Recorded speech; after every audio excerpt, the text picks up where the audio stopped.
1절에서 5절 말씀 봉독하겠습니다. 끝날에 이르러는 여호와의 전에 산이 산들의 꼭대기에 굳게 서며 작은 산들 위에 뛰어나고 민족들이 그리로 몰려갈 것이라. 곧 많은 이방 사람들이 가며 이르기를 오라 우리가 여호와의 산에 올라가서 야곱의 하나님의 전에 이르자. 그가 그의 돌을 가지고 우리에게 가르치실 것이니라. 우리가 그의 길로 행하리라 하리니 이는 율법이 시온에서부터 나올 것이요 여호와의 말씀이 예루살렘에서부터 나올 것임이라. 그가 많은 민족들 사이의 일을 심판하시며 먼 곳 강한 이방 사람을 판결하시리니 우리가 그 칼을 쳐서 보습을 만들고 창을 쳐서 낫을 만들 것이며 이 나라와 저 나라가 다시는 칼을 들고 서로 치지 아니하며 다시는 전쟁을 연습하지 아니하고 각 사람이 자기 포도나무 아래와 자기 무화과 나무 아래에 앉을 것이라. 그들을 두렵게 할 자가 없으리니 이는 만군의 여호와의 입이 이같이 말씀하셨음이라. 만민이 각각 자기의 신의 이름을 의지하여 행하되 오직 우리는 우리 하나님 여호와의 이름을 의지하여 영원히 행하리로다. 아멘. 우리 인사합니다. 사랑하고 축복합니다. 한 번 더 합니다. 사랑하고 축복합니다. 오늘은 오후 2시에 로뎀시에서 당회원 및 각 기관 간담회가 있습니다. 당회원과 각 기관 회장과 총무는 필히 참석해 주시기를 바랍니다. 한번 기도하겠습니다. 좋으신 아버지, 오늘도 주신 말씀을 통하여 우리의 영이 새로워지고 회복되고 여호와로 인하여 새 힘을 얻어 또 한 주간을 살아가는 삶에서 하나님의 지키심과 보호하심과 인도하심으로 축복의 한 주간이 되도록 역사하여 주옵소서. 우리를 푸른 초장으로 잔잔한 물가로 인도하여 주시옵소서. 예수님의 이름으로 기도하옵나이다. 아멘. 어떻게 지난 주간은 코로나의 상황이었지만 아마 그럼에도 불구하고 설 명절의 연휴를 통해서 그동안 만나보지 못했던 가족과 그리고 친지, 이웃들을 만나서 좀 무슨 이야기를 많이 나누셨나요? 그 이야기 속에, 그 대화 속에 앞으로 어떻게 될지, 또 어떻게 살아가야 할지 긍정적인 아마 희망의 말보다는 부정적인 그런 말들이 더 많았을 것으로 예상해 봅니다. 3만 명 이상의 확진자의 기하급수적으로 오미크론 변이가 급속 확산해서 이제는 스텔스 오미크론이라는 그런 새로 또 변종된 변이종이 세계를 되덮고 있습니다. 사람들마다 갈수록 앞이 안 보이네, 앞으로 어디까지 갈 것인지, 그리고 정말 끝나기나 하는 것인지, 그리고 앞으로 우리들의 일상이 어떻게 바꾸어질 것인지, 어떻게 변화될 것인지 우려스러운 말들이 난무합니다.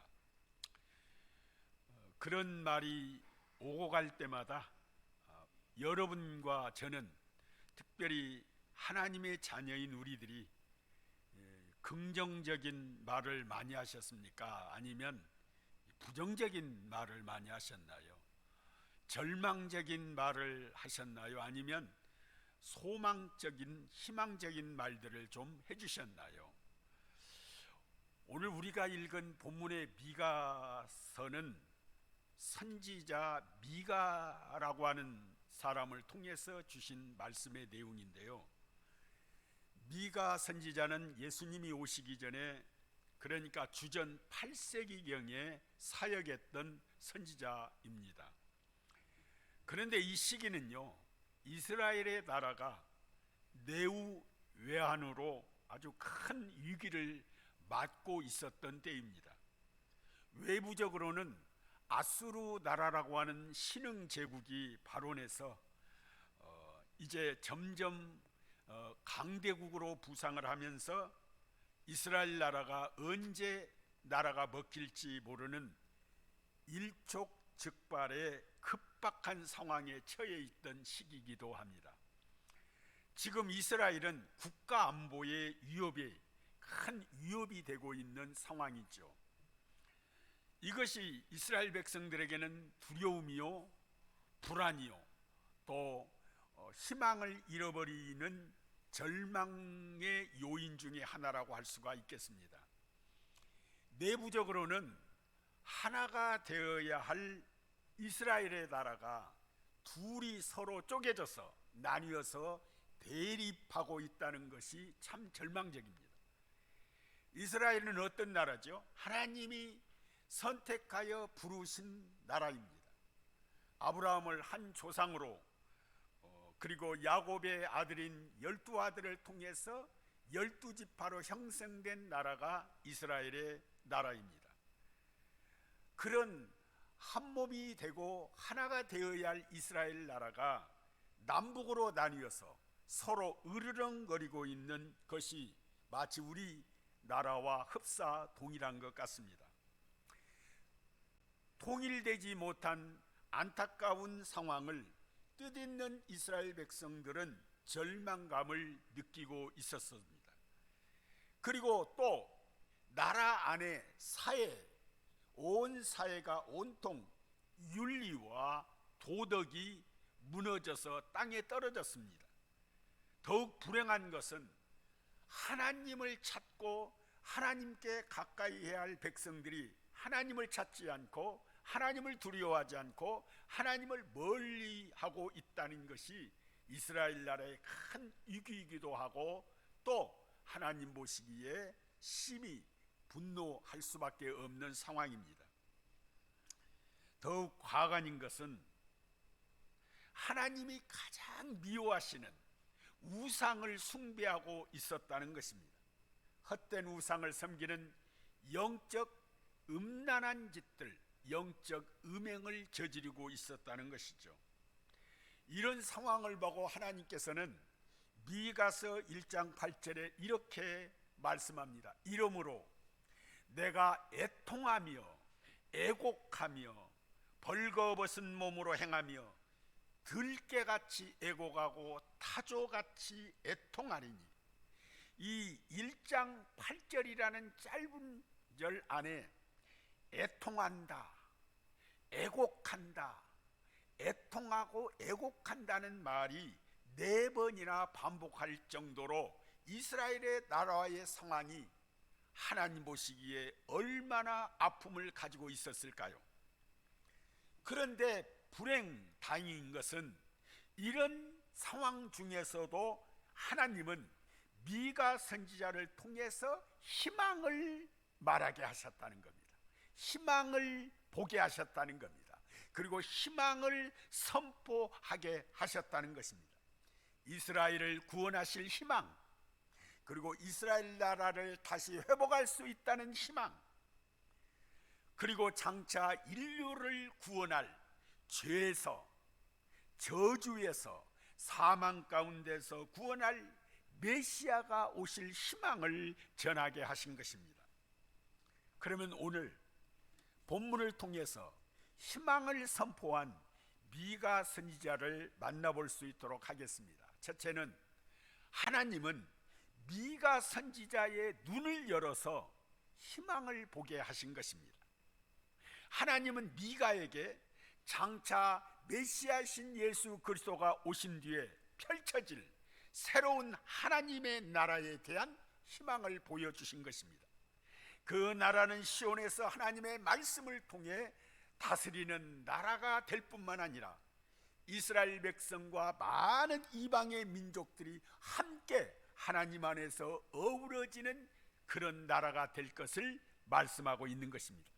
그리고 그 나라는 하나님께서 베푸시는 풍요가 가득한데 생육하고 번성하고 충만하고 정복하고 다스림을 회복하는 샬롬의 나라, 평강의 나라, 이루어질 나라를 보게 하신 것입니다.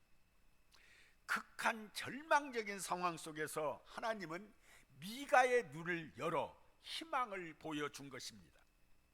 이스라엘 백성들은 현실 상황만 보고 절망과 두려움에 빠져 있었을 때 미가는 남들이 보지 못하는 하늘의 희망을 보게 하신 것입니다. 저는 천문학에 대해 전문적인 기초 지식도 알지 못하는 문외한입니다. 그렇기 때문에 천문학자들의 말을 들으면 참 신기하기 짝이 없습니다. 근데 예전에 제가 역사책을 읽어보다가 우리나라의 15세기 때 약 600년 전에 당시 세계 그 어느 나라의 천문 자료와 비교할 수 없는 세계 최고의 수준, 그 세계 최고 수준의 연구 내용과 그것을 연구한 천체 그 천문학자의 기록을 보았습니다. 바로 세종대왕 시대에 천체를 연구한 김담이라는 사람입니다. 당시 그는 천체를 측정해서 이미 600년 전에 1년의 길이가 365일이라고 하는 것을 정확하게 측량했던 사람입니다. 한 달의 길이가 평균 29일, 아주 정교하게 계산해낸 기록이었습니다. 그리고 세종 29년 1447년 8월에는 그달 금음에 있었던 일식과 보름에 있었던 월식을 정확하게 예측했다는 것입니다. 그러니까 김담이라는 이분은 남들이 보지 못하는 그 무엇인가를 보았던 사람이었던 것이죠. 본문에 미가 선지자도 그런 분이었습니다. 절망의 시대에 남들이 보지 못한 하늘의 희망을 보았던 것입니다.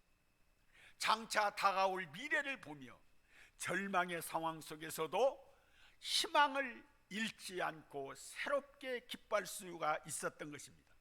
그렇다면 미가 선지자만 절망 속에서 희망의 눈을 열어 보았을까요? 아닙니다.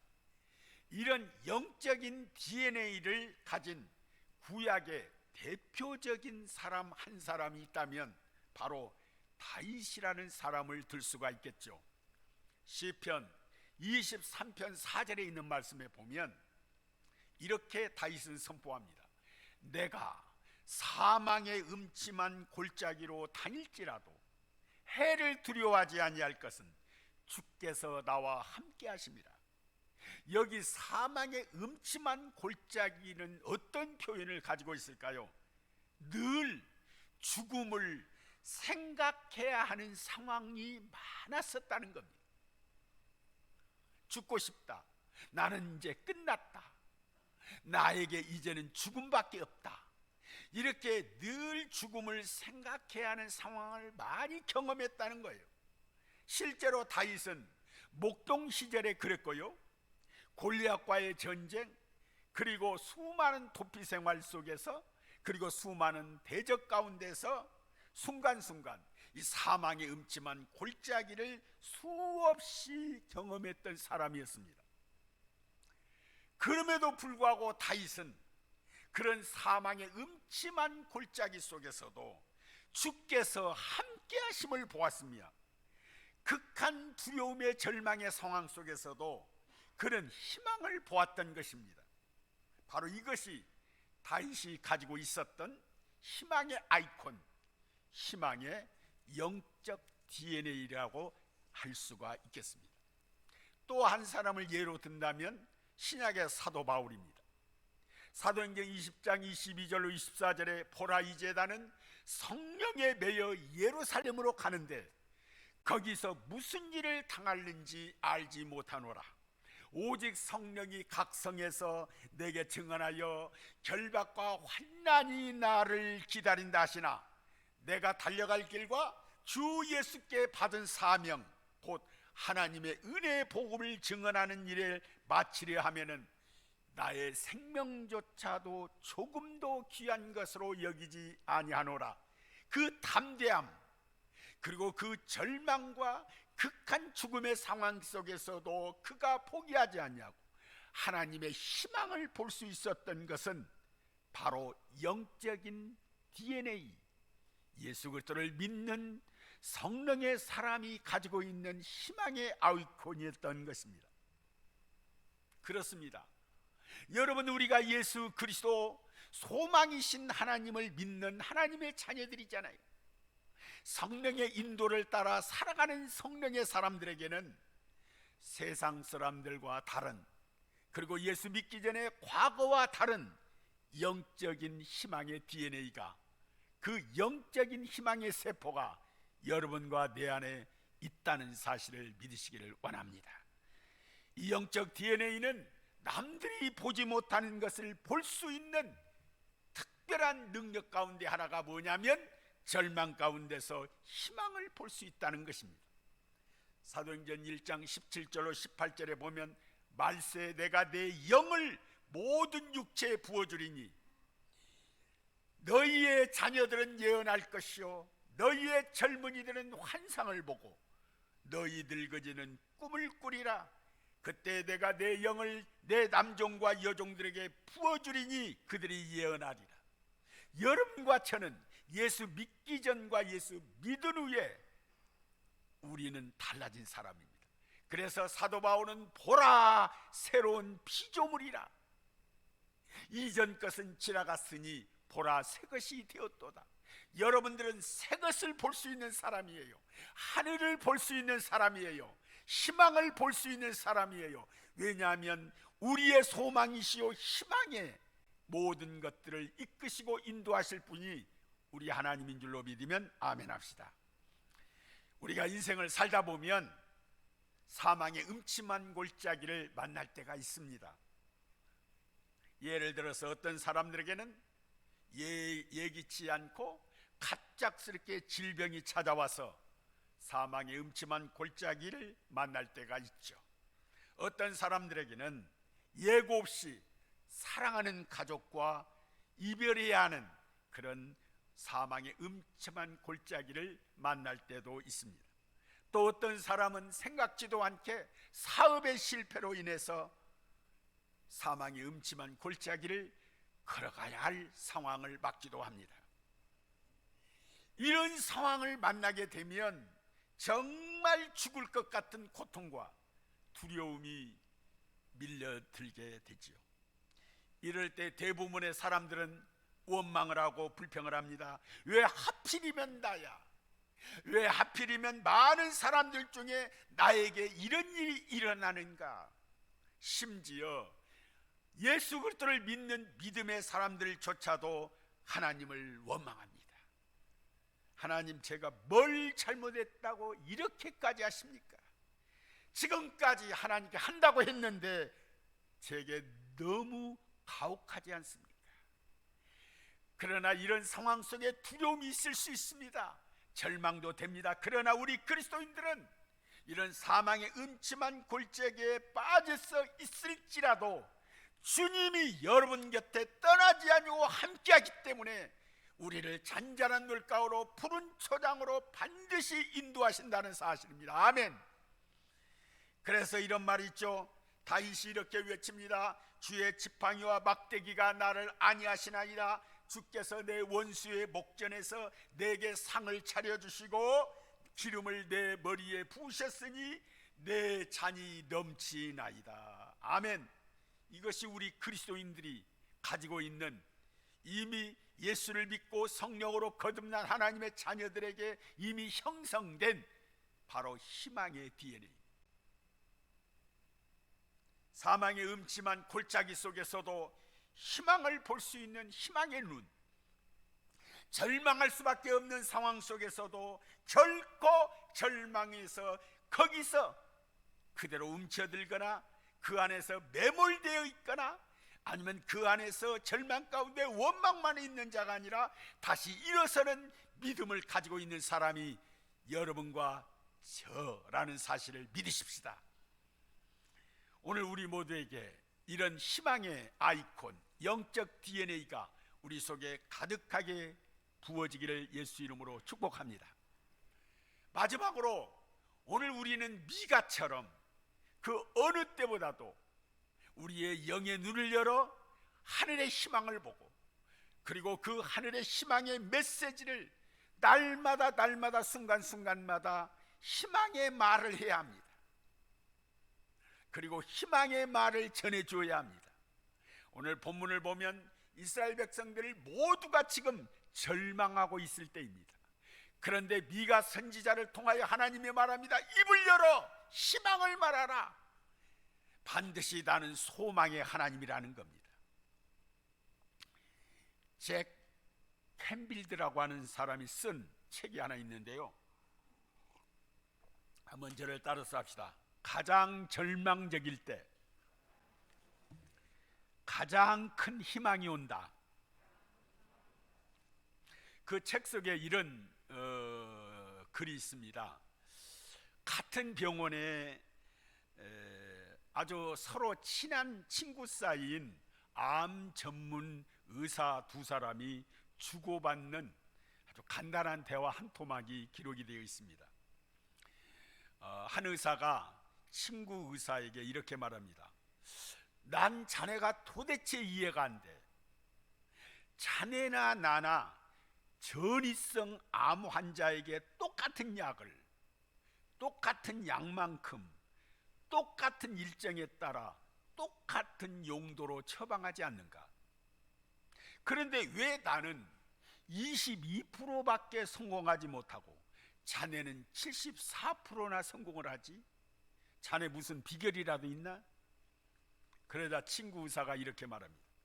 여보게, 자네나 나나 똑같은 약을 똑같은 약만큼 처방하고 있지 않는가?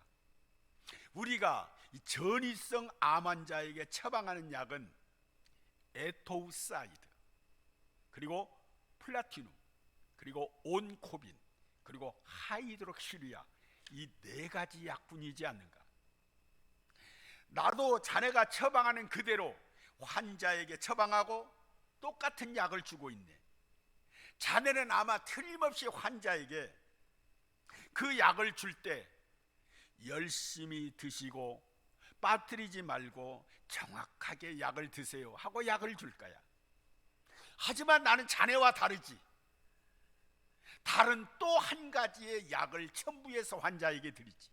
바로 호프, 희망의 약이라네. 나는 그들에게 빠짐없이 이렇게 말하지. 이 약을 열심히 드세요. 그러면 반드시 치료되어 회복할 수 있습니다 라는 희망의 약이지. 두 사람의 차이는 단 한 가지입니다.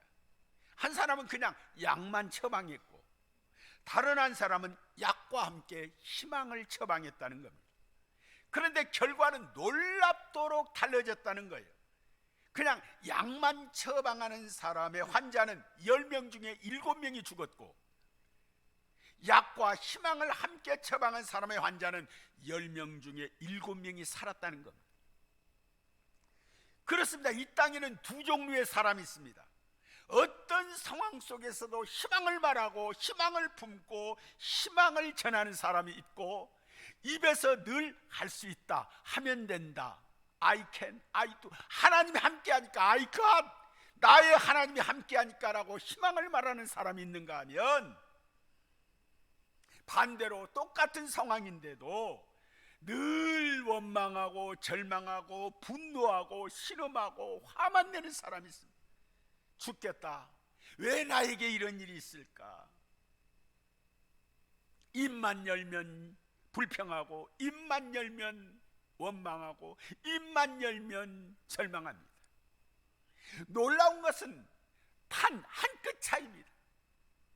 소망을 가지느냐, 희망을, 즉 소망을 가지느냐, 절망을 가지느냐, 절망을 품고 있느냐, 희망을 품고 있느냐. 여러분과 저는 소망의 하나님이 우리 안에 계시잖아요. 아멘. 사단에게 우리의 입술을 뺏기지 마세요. 우리 생각과 우리의 마음을 사단에게 뺏기지 마세요. 덴마크 철학자 키엘케고르는 이런 말합니다. 따라서 합시다. 절망은 죽음에 이르는 병이다.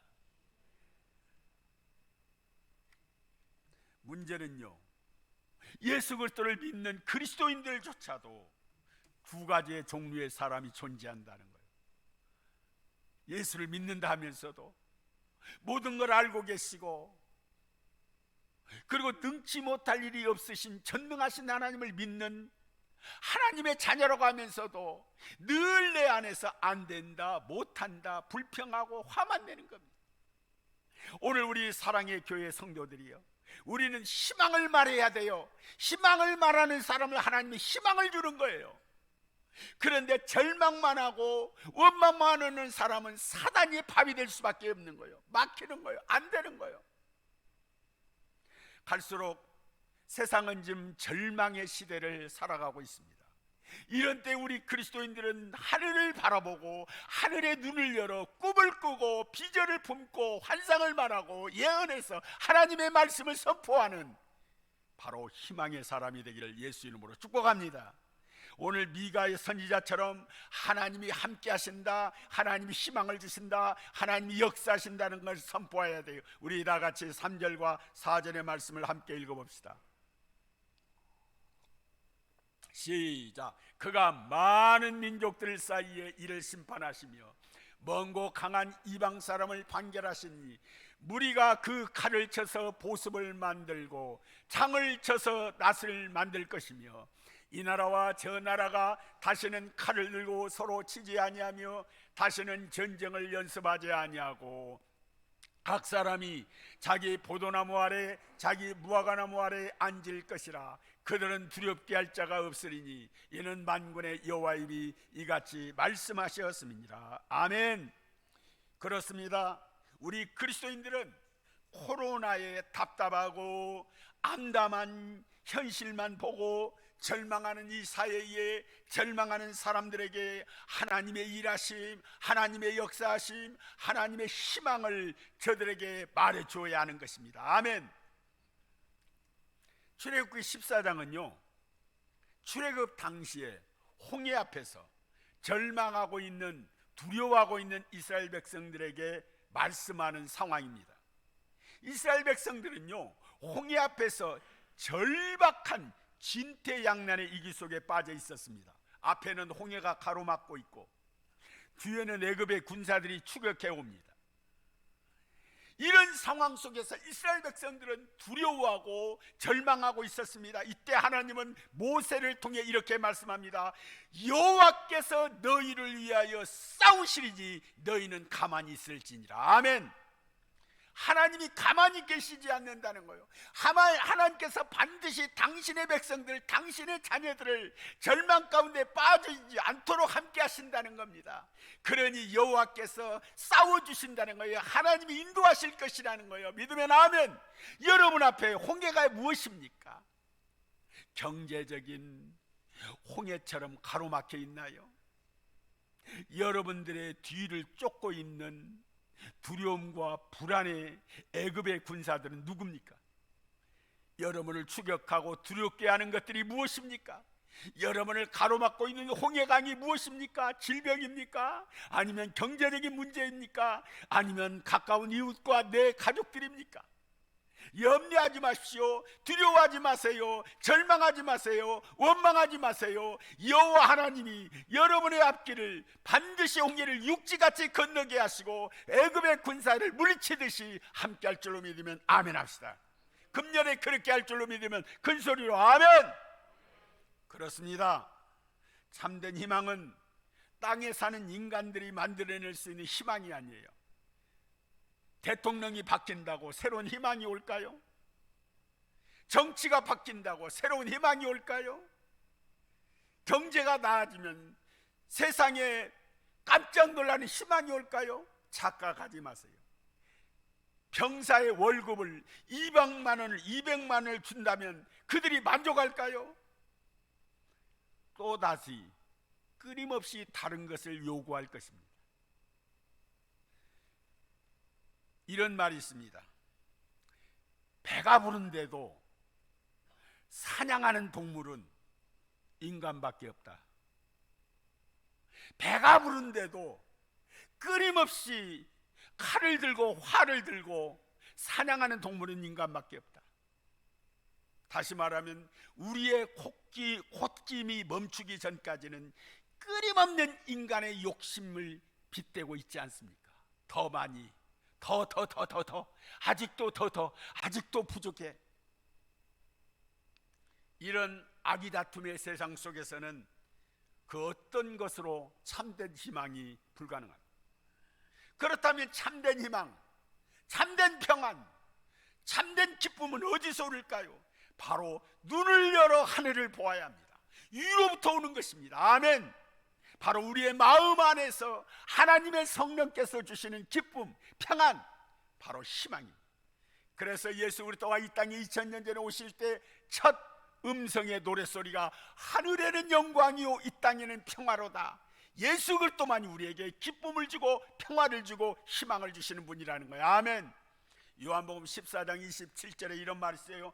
평안을 너희에게 끼치노니 곧 나의 평안을 너희에게 주노라. 내가 너희에게 주는 이 평안은 세상이 주는 평안과 같지 않아. 너희는 마음에 근심도 하지도 말고 너희는 두려워하지 말라. 내가 너희에게 평안을 주노라. 아멘. 다윗은 어릴 때부터 자신의 일생을 소망의 하나님께 두며 살았어요. 그래서 시편 71편 5절에 보면 주 여호와여 주는 나의 소망이십니다. 내가 어릴 때부터 신뢰하시는 분이십니다. 어릴 때부터 하나님을 신뢰하고 그 하나님을 소망의 하나님으로 믿고 살았다는 것입니다. 시편 42편의 5절, 시편 42편 11절, 그리고 시편 43편 5절에 보면 세 번이나 반복되어 있는 말씀이 있죠. 내 영혼아 네가 어찌하여 낙심하며 어찌하여 불안하여 하는고. 너는 하나님께 소망을 두라. 그가 나타나 도우심으로 말미암아 내 하나님을 여전히 찬송할 것이다. 아멘. 당시요 이스라엘 백성들은요 미가 선지자 사역 시대 때 두 가지 때문에 늘 불안하고 늘 두려워 떨며 절망 가운데 있었습니다. 두 가지 때문에. 하나는 전쟁에 대한 공포입니다. 계속되는 남북 간의 분쟁과 아수르라고 하는 강대국들의 침공 때문에 마음이 편할 날이 없었어요. 그런데 본문에 있는 말씀에 보면 무리가 칼을 쳐서 보습을 만들고 창을 쳐서 낫을 만들 것이며 전쟁을 그치게 할 것이고 전쟁을 연습하지 아니하리라. 하나님께서 희망을 약속하고 있습니다.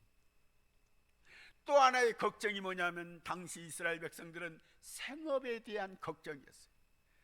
어떻게 무엇을 먹을까? 무엇을 마실까?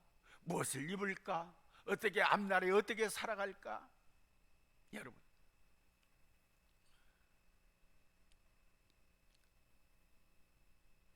본문에 있는 4절을 보면은 각 사람이 자기 포도나무 아래 자기 무화과나무 아래 앉을 것이라. 농부들이 마음 놓고 생업에 전념할 수 있을 것이라는 희망을 선포하는 거예요. 한마디로 저들의 마음과 저들의 삶에 하나님이 희망을 주시고 평안을 주신다는 거예요.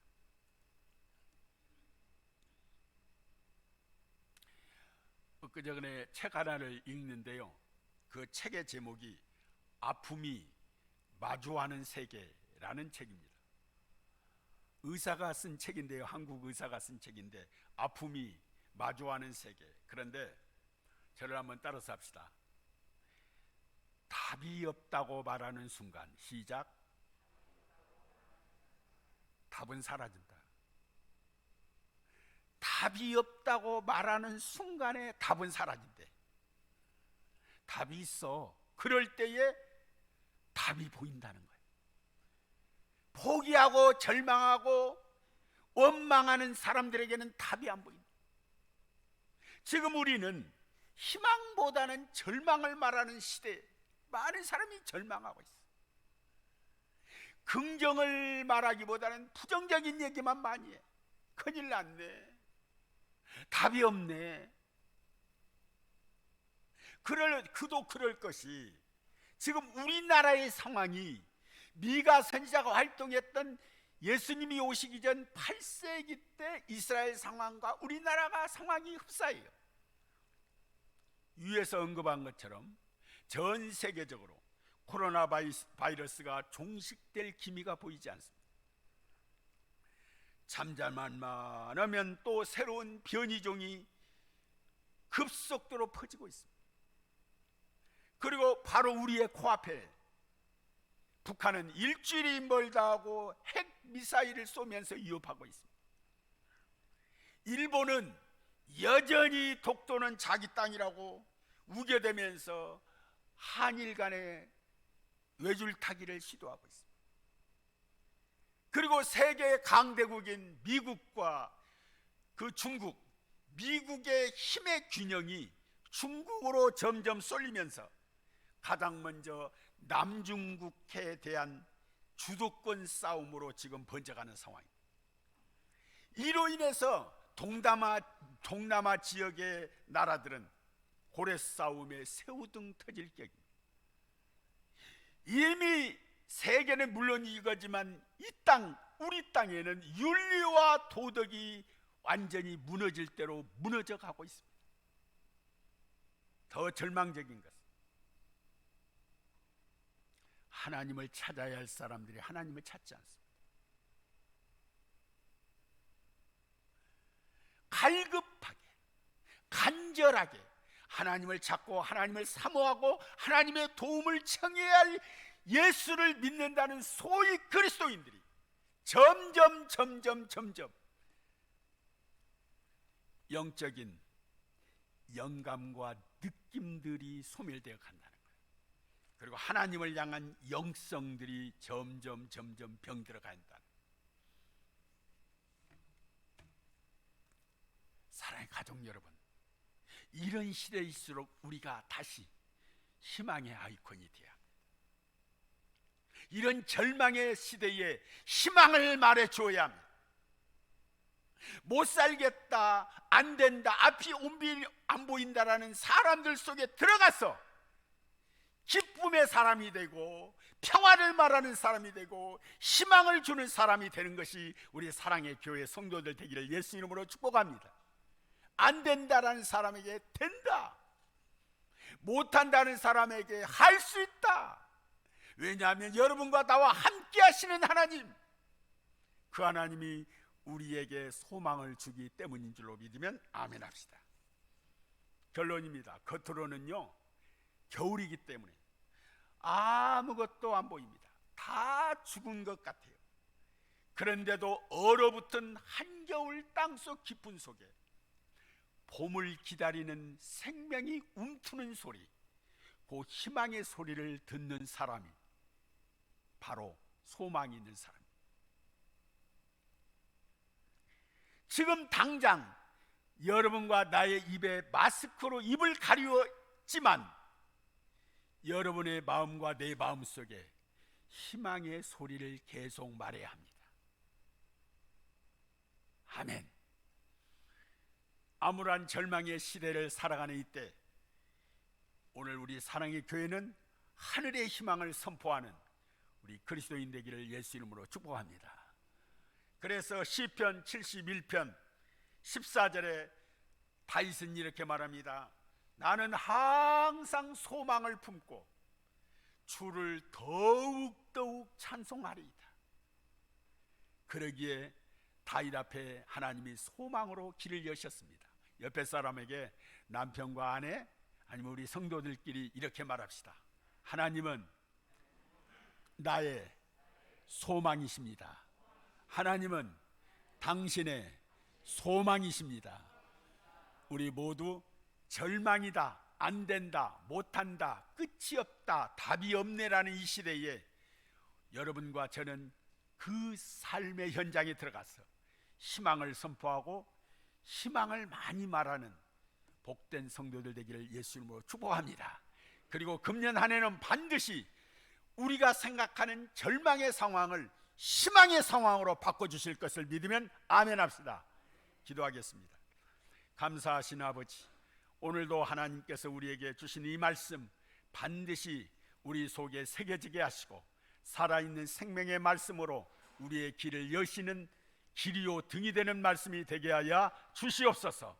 금년 한 해를 살아갈 때에 안 된다, 못한다, 죽겠다, 끝이 없네, 모든 것이 막혀있네, 풀리지 않네, 이런 상황 속에서 우리 사랑의 교회 우리 모든 성도들은 할 수 있다, 하면 된다, 우리 하나님이 함께 하니까 우리 소망의 하나님으로 인해 더욱더욱 찬송할 것이다, 그렇게 믿음으로 고백하며 그렇게 많은 사람들에게 희망을 선포하는 희망의 사람 되게 하여 주시옵소서. 예수님의 이름으로 기도하옵나이다. 아멘.